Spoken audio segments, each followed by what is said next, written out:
My CPAP machine won't work. What can I do? A good friend of mine told me that his CPAP machine had stopped working and he was finding it hard to get a replacement, and a repair was out of the question.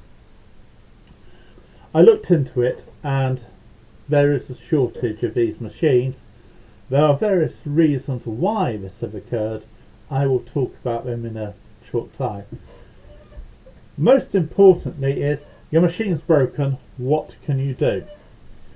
First of all, get out the troubleshooting guide and examine the machine. Run through the troubleshooting guide and check the other things. Plug it into a different socket, change the fuse.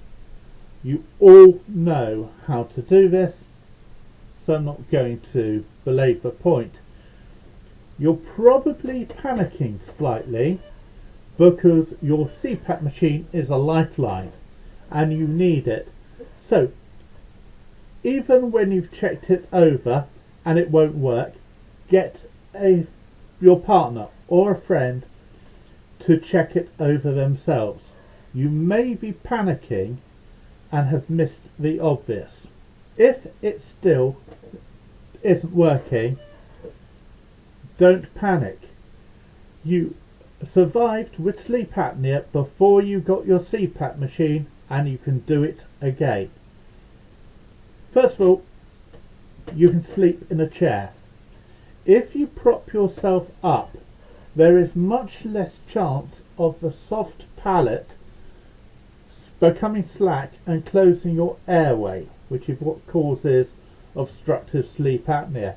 If you sleep propped up in a chair, you will get some rest. You may not get deep sleep, but you will get rest. Best way to do it is to prop yourself up using pillows and keep yourself warm with a blanket or a duvet cover. Make yourself as comfortable as possible, but support your head and neck so that your head doesn't flop to one side, and you want to be in a comfortable posture so you don't wake up with back issues. You can get V-shaped pillows which helps you sit up. When I also suffer from very bad asthma, and I quite often have to sleep propping up, so I have a pillow stack which enables me to sleep but comfortably against the headboard of the bed. But we're each different. A good armchair will do for most people, but don't panic. If you start panicking, you'll make your sleep problems worse. If you do require a new machine quickly, talk to your doctor first. They may be able to help. They may have an idea on how you can get a machine quickly or get yours repaired. The reasons why we're having a problem with getting CPAP machines is that Philips, being a responsible company, recalled a lot of their machines following a problem with the sound insulation foam. This could not have come at a worse time. As a side effect of the recent pandemic, there's a shortage of key components like semiconductors, and a lot of things are currently unavailable. Hopefully this will clear soon. Also, it was noticed by some junior doctors that it's best for people who were suffering from the recent pandemic to use CPAP machines rather than full intubation, as the intubation can cause problems. As a result, there's a shortage in some parts of the world because CPAP machines are being used, or were being used, to support the affected patients. However, you don't have a CPAP machine that's working, and you can't get a replacement due to supply issues.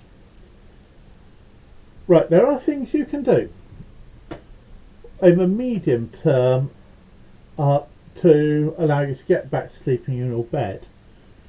The easiest and quickest thing to show benefits are exercises which tighten up your soft palate and the muscles in your neck. I have provided a link to them. They don't work for everyone, but they work for enough people to make it worthwhile you investigating it. As I said before, please don't panic. Try sitting up.